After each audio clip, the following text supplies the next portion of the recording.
யோபு அதிகாரம் 42. அப்பொழுது யோபு கர்த்தருக்கு பிரதியுத்தரமாக, தேவரீர் சகலத்தையும் செய்ய வல்லவர், நீர் செய்ய நினைத்தது தடைபடாது என்பதை அறிந்திருக்கிறேன். அறிவில்லாமல் ஆலோசனையை மறைக்கிற இவன் யார்? ஆகையால் நான் எனக்கு தெரியாததையும் என் புத்திக்கு எட்டாததையும் நான் அறியாததையும் அலப்பினேன் என்கிறேன். நீர் எனக்கு செவி கொடும், அப்பொழுது நான் பேசுவேன். நான் உம்மை கேள்வி கேட்பேன், நீர் எனக்கு உத்தரவு சொல்லும். என் காதினால் உம்மை குறித்து கேள்விப்பட்டேன், இப்பொழுதோ என் கண் உம்மை காண்கிறது. ஆகையால் நான் என்னை அருவருத்து தூளிலும் சாம்பலிலும் இருந்து மனசாபப்படுகிறேன் என்றான்.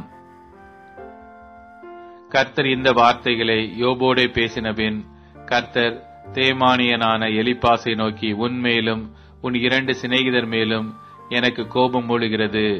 என் தாசனாகிய யோபு பேசினது போல் நீங்கள் என்னை குறித்து நிதானமாய் பேசவில்லை.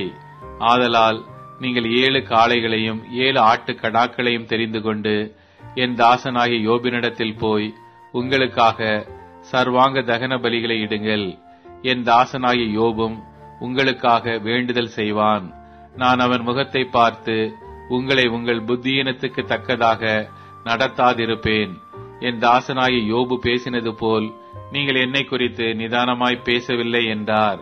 அப்பொழுது தேமானியனான எலிப்பாசும் சூகியனான பில்தாதும் நாகமாத்தியனான சோப்பாரும் போய் கர்த்தர் தங்களுக்கு சொன்னபடியே செய்தார்கள். அப்பொழுது கர்த்தர் யோபின் முகத்தை பார்த்தார். யோபு தன் சிநேகிதருக்காக வேண்டுதல் செய்தபோது கர்த்தர் அவன் சிறையிருப்பை மாற்றினார். யோபுக்கு முன் இருந்த எல்லாவற்றை பார்க்கிலும் 2 தனையாய் கர்த்தர் அவனுக்கு தந்தருளினார். அப்பொழுது அவனுடைய எல்லா சகோதரரும் சகோதரிகளும் முன் அவனுக்கு அறிமுகமான அனைவரும் அவனிடத்தில் வந்து அவன் வீட்டிலே அவனோட போஜனம் பண்ணி கர்த்தர் அவன் மேல் வரப்பண்ணின சகல தீங்கி நிமித்தம் அவனுக்காக அங்கலாய்த்து அவனுக்கு ஆறுதல் சொல்லி அவரவர் ஒவ்வொரு தங்க காசையும் அவரவர் ஒவ்வொரு பொன் ஆபரணத்தையும் அவனுக்கு கொடுத்தார்கள். கர்த்தர் யோபின் முன்னிலைமையை பார்க்கிலும் அவன் பின் நிலைமையை ஆசீர்வதித்தார். 14,000 ஆடுகளும் 6,000 ஒட்டகங்களும் 1,000 ஏர்களும் 1,000 கழுதைகளும் அவனுக்கு உண்டாயின. 7 குமாரரும் 3 குமாரத்திகளும் அவனுக்கு பிறந்தார்கள்.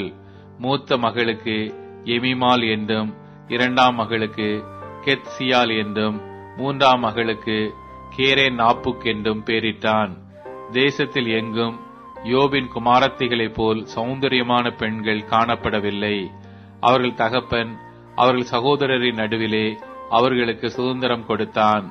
இதற்கு பின்பு யோபு 140 வருஷம் உயிரோடு இருந்து 4 தலைமுறையாக தன் பிள்ளைகளையும் தன் பிள்ளைகளுடைய பிள்ளைகளையும் கண்டான். யோபு நெடுநாள் இருந்து பூரண வயதுள்ளவனாய் மரித்தான்.